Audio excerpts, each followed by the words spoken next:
Ga-harvest nga pala tayo ngayon ng sibuyas kaya tayo nandito guys. Kailangan maklear natin to dahil end of April kailangan ay nataniman na natin siya ng mga pang summer na gulay kasi maliliit na naman tayo guys. So ayan yung gagawin natin ngayon plus yung ating mga sibuyas ay i-harvest na natin with Papa.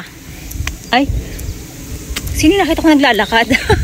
Guys, mauuna na natin i-harvest yung ating sibuyas dahil yung ating bawang ay papaabutin pa natin ng June dahil maliliit pa talaga sila guys kasi mas mahaba ang buwan ng bawang kaysa sa sibuyas at hihintayin natin yung magbulaklak hanggang sa mag-dry siya.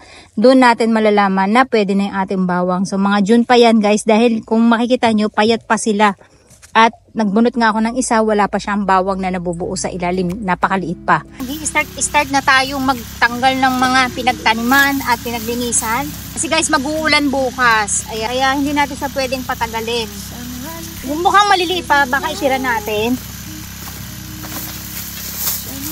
And guys, tuyong-tuyo talaga yung lupa.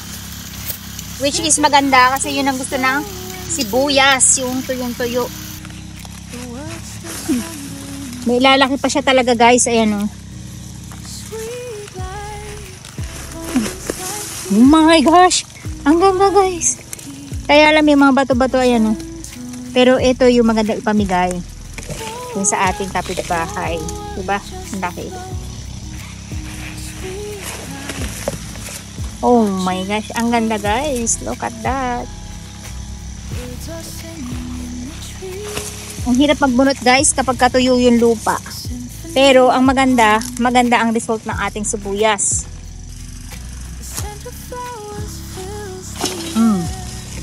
Pagka may ganyan parang may upit na ganyan, may bato na naipit. Mukhang malalaki na naman lahat ng sibuyas natin. Ayan,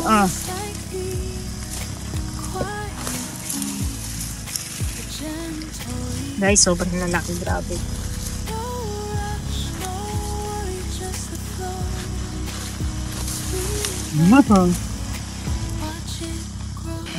Kaya yung asawa ko guys, kaya hindi tayo makapag-concentrate ang ingay ng pag-ano natin ng sibuyas.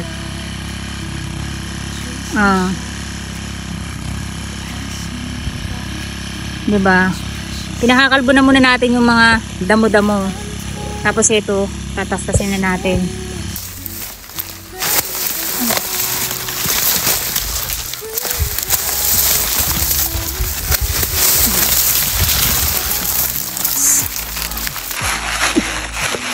Tigas ng lupa. Ay. Grabe guys. Sakat sa braso.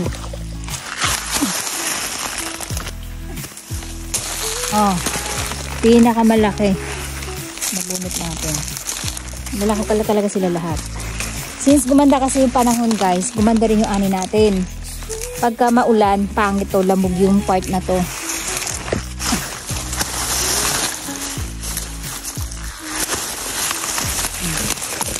So, for the meantime guys, ito na lang muna yung harvest natin. Kasi, hindi pa naman natin lahat makakain yan. So, masasayang. Ayan, meron pa tayong isa pang sibuyas, diba? So, ayan na guys, yung mga harvest nating sibuyas. At nakikita nyo, naging perfect yung pag-harvest natin. No, hoping ganun din sana yung mangyari doon sa bawang natin. At nakakatuwa lang guys kasi kahit na sabihin natin na hindi ako ganun ka-professional pero nakukuha natin maging perfect agad sa first time natin. So itong ating sibuyas ay first time natin ginawa dito sa farm natin. Doon sa aking garden ay maliliit lang. Nakikita nyo yun, diba? Hindi ako nagtatanim dito sa aking farm. Kasi nga naaabutan tayo ng pag-init ng panahon. So, ayan. Meron na tayong stock plus mamimigay tayo dun sa ating kapitbahay. At ang pinakamasarap dito guys, onion soup. Na next time ituturo ko sa inyo kung paano gumawa ng masarap na onion soup. So, ayan guys, hindi natin nilahat. Nagtira tayo ng kalahati. Kasi para magamit naman natin unti-unti. Ay, tanggalan natin to. Gulayin natin to. Mukhang masarap to eh. Tikman natin guys. At dahil timawa yung lola nyo, ayan, kumuha tayo ng bulaklak ng sibuyas at titikman natin kung masarap din ba siya. Kasi nga, lahat naman ng bulaklak ng gulay ay masarap. Tadikimas.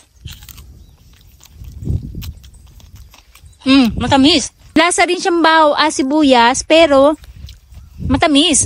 Ba't ganun? Matamis na maanghang. Pero matamis. Mahal ko. Tama na ginuha na. Ang tamis. Lulukoy natin si Papa. Hindi ko sasabihin mahanghang. Kasi ayaw nyo na sibuyas, guys. Ang tamis. Ama. Nang kasato kahit tirumita. Kapit hindi tayo. Hana. Tama na ginuha na. Ama, di siya. Umay. Ama. No? Umay. Nakasato kahit tiro.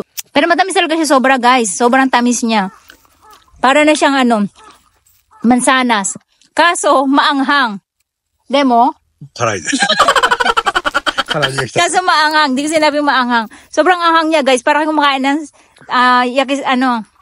wasabi. Oh. Parang wasabi yung anghang niya. Hindi parang sili kasi masakit sa ilong. Pero matamis siya, promise. Saves ta. So yan, guys. Nakakain siya at super sarap. Siguro masarap siya sa salad. Lalo na kung ipanggigisa nyo lang siya ng light na gisa lang. Ne, kurituro ka. Nangka, itamisyo. Tamong gambatiro asawa ko, diba? Oh? Kaya panoorin niyo yung mga videos namin, guys. Lalo na sa YouTube channel. Dahil din sa papa ko. Support niyo yung papa ko, ah. Uyas, ang gagawin natin ay kukunin natin yung mga bulaklak. Ayan. Kasi ang sarap niya, guys. Magyayakiniko tayo ngayon, eh.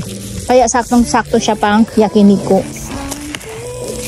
Since masarap to, ito yung gagamitin natin sa ating sibuyas. Yan, yung bulaklak niya lang. Kaya pag nagtatanim ako, guys, ng mga gulay, yung bulaklak mostly, napapakinabangan ko talaga. So, ayan, uuwi na yung lola nyo at magyayakiniko kami dahil yung nakabayaran sa pagod namin today's video. Party. Kaya sa sumat yun eh. Diba talaga pag fresh yung gulay galing sa farm?